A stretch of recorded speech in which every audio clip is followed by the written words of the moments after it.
4 வருஷம் இல்லைங்க, ஆரம்பத்துல இருந்தே இது ஒரு மெத்தனமான ஆட்சி தான். அவங்களோட கவனம் எல்லாமே வந்து இளவரசருக்கு பட்டம் சூட்டுறதுலயும் அவங்களோட மந்திரிகளை வந்து பாதுகாக்கிறதுல தான் அந்த அரசாங்கத்தோட கவனம் இருக்கே தவிர ஏழை எளிய மக்களை பற்றி கவலைப்படுகின்ற அரசாக முதல் வருஷத்துல இல்ல, 4வது வருஷத்துல இல்ல. இதுதான் இருக்கிற உண்மை.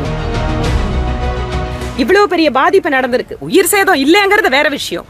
ஆனா இந்த பாதிக்கப்பட்ட மக்களுக்கு உடனடியாக உதவி செய்ய வேண்டிய அந்த உதவி ஏன் வந்து இது வரைக்கும் அரசு செய்யல? என்ன அவங்களுக்கு உடனடியா உதவி பண்ணணும் அப்படிங்கறது கூட அதிகாரிகள் பண்ணல அப்படின்னு சொல்றது ரொம்பவே வந்து எந்த அளவுக்கு அலட்சியத்தோட அரசு இருக்கு அப்படின்னு தான் நம்ம இதை சொல்ல முடியும். தெற்கு சட்டமன்ற தொகுதி மற்றும் வடக்கு சட்டமன்ற தொகுதி இன்னொரு பக்கம் இருக்கு. சங்கனூர் பள்ளத்தினுடைய ஓடை பகுதியில 2 பக்கமும் கான்கிரீட் சுவர் எழுப்பி அதன் பக்கத்திலேயே ஒரு சாலை அமைக்கின்ற ஒரு திட்டம் இங்க வந்து செயல்படுத்திட்டு இருக்கு மாநில அரசு.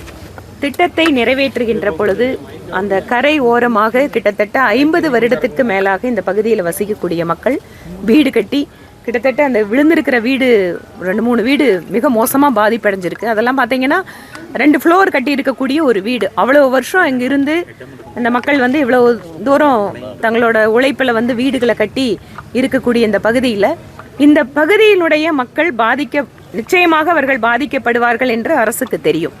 ஆனால் அவர்களுக்கான மாற்று இடத்தை ஏற்பாடு செய்து அவர்களை அப்புறப்படுத்திவிட்டு அவர்களுக்கு மாற்று வீடுகளை எல்லாம் வழங்கிவிட்டு அதற்கு பின்பாக துவக்க வேண்டிய பணிகளை எல்லாம் முன்னதாகவே அரசு வந்து துவங்கி நடத்திட்டு இருக்கும் போது இந்த கால்வாய் கரை அமைக்கின்ற பணிகள் அதற்கு பக்கத்துல இருக்கக்கூடிய வீடுகள் வந்து மிக மோசமாக பாதிப்படைஞ்சிருக்கு. அதுல 3 வீடுகள் அப்படியே வந்து உள்ள விழுந்து தரமட்டமா இன்னைக்கு கிடக்கு. இதுல அந்த நல்ல வேளை இதுல வந்து எதுவும் உயிர் சேதம் எதுவும் நடக்கல. அந்த பின்னாடி பக்கம் ஒரு மாதிரி இருந்தோடனே அந்த மக்கள் எச்சரிக்கையா வெளியில் வந்ததால நல்ல வேளை எந்தவித உயிர் சேதமும் இல்லாமல் இந்த விபத்து நடந்திருக்கு. ஆனால் 3 பேர்களுக்கு வீடுகளை ஒதுக்கீடு செய்ததாக அரசு தரப்பில் சொல்லப்பட்டாலும் கூட அந்த 3 குடும்பங்கள் இதுவரை எந்த ஒரு தகவலும் எங்களுக்கு கிடைக்கவில்லை என்ற பதில சொல்லிட்டு இருக்காங்க. அது மட்டும் இல்ல, பக்கத்தில் இருக்கக்கூடிய கிட்டத்தட்ட 19 வீடுகள், அந்த 19 வீடுகள்லையும் கயிறு கட்டி நீங்க வீட்டை யூஸ் பண்ணாதீங்க அப்படின்னு ஒரு அரசு சொல்லுது. அந்த 19 வீட்லயும் மக்களுக்கு வந்து கழிப்பிட வசதி இல்லை. திடீர்னு ஒரு நாள் அவங்க வந்து வெளியில போகிறாங்க அப்படின்னு சொன்னா அவங்க வந்து அண்டை வீடுகள்ல கார் ஷெட்ல தஞ்சம் அடைஞ்சிருக்கக்கூடிய சூழல் தான் இங்க இருக்கு. இது மட்டும் இல்லாமல் இந்த பகுதியில் கிட்டத்தட்ட 137 வீடுகள் வந்து ஐடென்டிஃபை பண்ணி நோட்டீஸ் கொடுத்துருக்காங்க. எந்த ஒரு நபரும் எந்த ஒரு ஆதரவு இல்லாத சூழ்நிலையோ இல்லை அவங்களுக்கு யாரும் ரெக்கமெண்ட் இல்லாத சூழ்நிலை இல்லாம அத்தனை பேருக்கும் பாதிக்கப்பட்ட நபர்களுக்கு மாற்று இடத்தை எல்லாருக்கும் ஒரே மாதிரி வழங்கணும் அப்படின்னு மாநில அரசுக்கு நான் கோரிக்கை வைக்கிறேன்.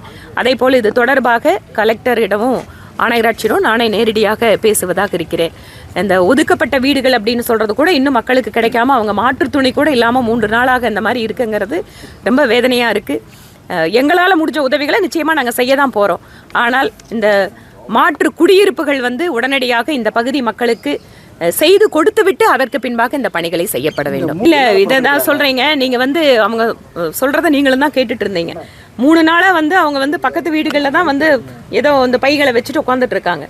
அந்த என்ன அவங்களுக்கு உடனடியாக உதவி பண்ணணும் அப்படிங்கிறது கூட அதிகாரிகள் பண்ணலை அப்படின்னு சொல்றது ரொம்பவே வந்து எந்த அளவுக்கு அலட்சியத்தோட அரசு இருக்கு அப்படின்னு தான் நம்ம இதை சொல்ல முடியும். இவ்வளவு பெரிய பாதிப்பு நடந்திருக்கு. உயிர் சேதம் இல்லைங்கிறது வேற விஷயம். ஆனா இந்த பாதிக்கப்பட்ட மக்களுக்கு உடனடியாக உதவி செய்ய வேண்டிய அந்த உதவி ஏன் வந்து இது வரைக்கும் அரசு செய்யல? அப்ப அரசுக்கு வேற என்ன வேலை இருக்கு? அதிகாரிகள் வந்து ஏன் வந்து இதுல பாராமுகமா இருக்காங்க அப்படிங்கிறது தெரியல. அதனால உடனடியாக அதிகாரிகளிடம் அவர்களுடைய இந்த பிரச்சனையை கொடுத்து என்ன வந்து அவங்களுக்கு நிவாரணம் பெற்றுத்தர வேண்டுமோ அதை பெற்றுத்தருவது நான் சொல்றேன். இந்த 3 பேத்துக்கு வந்து அவங்க வீடு கொடுத்துருக்கோன்னு சொல்றாங்க. பட் அவங்களுக்கு இன்னுமே கையில ஆர்டர் வரல. இது சம்பந்தமா எந்த ஒரு அதிகாரி யாரும் பார்த்தாங்களாமா? ஸோ இதுதாங்க 3 பேத்துக்கு வந்து வீடு கொடுத்துருக்கோன்னு சொன்னா கூட நீங்க கேட்டீங்க. அது வந்து அவங்களுக்கு வந்து வீடு கொடுத்துருக்கோன்னு அரசா அறிக்கை கொடுத்துருக்கே தவிர அவங்க கிட்ட வந்து இல்ல உங்களுக்கு இந்த இடம் இருக்கு நீங்க போங்க அப்படிங்கறதெல்லாம் எதுவுமே சொல்லல.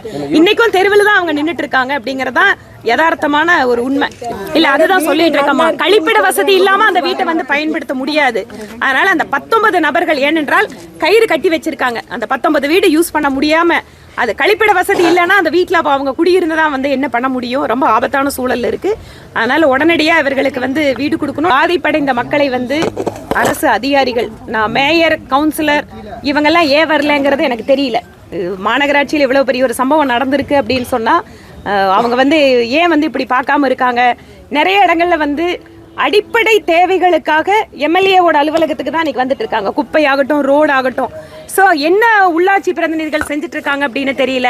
மாநகராட்சி அதிகாரிகளுக்கு கிட்டத்தட்ட ஒரு நாள் விட்டு ஒரு நாள் என்னோட ஆஃபீஸ்ல இருந்து ஏதாவது ஒரு பிரச்சனைக்கு நான் கடிதம் கொடுத்துட்டே இருக்கேன், தகவலை சொல்லிட்டே இருக்கேன்.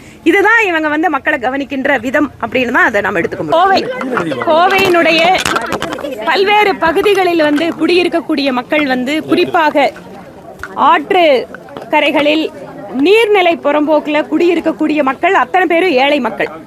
அவங்க வந்து ஒரு பெரிய அளவு எந்த ஒரு வசதி இல்லாம தான் அந்த ஆற்றுப்புறத்தில் இந்த மாதிரி புறம்போக்கில் குடியிருக்கக்கூடிய மக்கள். அனைவருக்கும் வீட்டு திட்டத்தில் இந்த பகுதி இந்த மாதிரி இருக்கக்கூடிய மக்களை எல்லாமே குடியேற்றுவதற்கு வாய்ப்பு இருக்கிறது. மத்திய அரசினுடைய அனைவருக்கும் வீடு திட்டம், நீங்க எத்தனை வீடு கேட்டாலும் அத்தனை வீட்டுக்கு பணம் கொடுக்கிறோம் அப்படிங்கறத இந்த திட்டம் ஆரம்பித்த நாள் முதல் பிரதமர் மோடி அவர்கள் சொல்லிக் கொண்டிருக்கிறார். ஆனால் கோவையை பொறுத்த வரைக்கும் அனைவருக்கும் வீடு திட்டத்தினுடைய பணிகள் என்பது எனக்கு தெரிந்து கிட்டத்தட்ட 2 ஆண்டுகளாக எங்கேயுமே புதிய திட்டம் வரல. அதனால இந்த ஏழை மக்களுக்கு வந்து ஒரு புது வீடு கட்டி கொடுத்து அவங்களை வந்து கவர்மெண்ட் கொடுக்கணுங்கிறது கோயம்புத்தூருக்குள்ள இன்னைக்கு நடக்காத மாதிரி இருக்கு. அதனால பிரதமர் மோடி அவர்களுடைய திட்டத்தை கூட கோவை மாவட்டத்துல புதிதாக எந்த ஒரு அனைவருக்கும் வீடு திட்டத்துல வந்த வீடுகளை வந்து கட்டி கொடுப்பதற்கு வந்து மாநில அரசு எந்த முயற்சியும் எடுக்க மாட்டேங்கிறாங்க. நான் ஏன் சொல்றேன் கோவையை புறக்கணிக்கிறது மாநில அரசுனா இதெல்லாம் தான் உதாரணம். 4 வருஷம் இல்லைங்க, ஆரம்பத்துல இருந்தே இது ஒரு மெத்தனமான ஆட்சி தான். அவங்களோட கவனம் எல்லாமே வந்து இளவரசருக்கு பட்டம் சூட்டுறதுலயும் அவங்களோட மந்திரிகளை வந்து பாதுகாக்கிறதுல தான் அந்த அரசாங்கத்தோட கவனம் இருக்கே தவிர ஏழை எளிய மக்களை பற்றி கவலைப்படுகின்ற அரசாக முதல் வருஷத்துல இல்ல, 4வது வருஷத்துல இல்ல.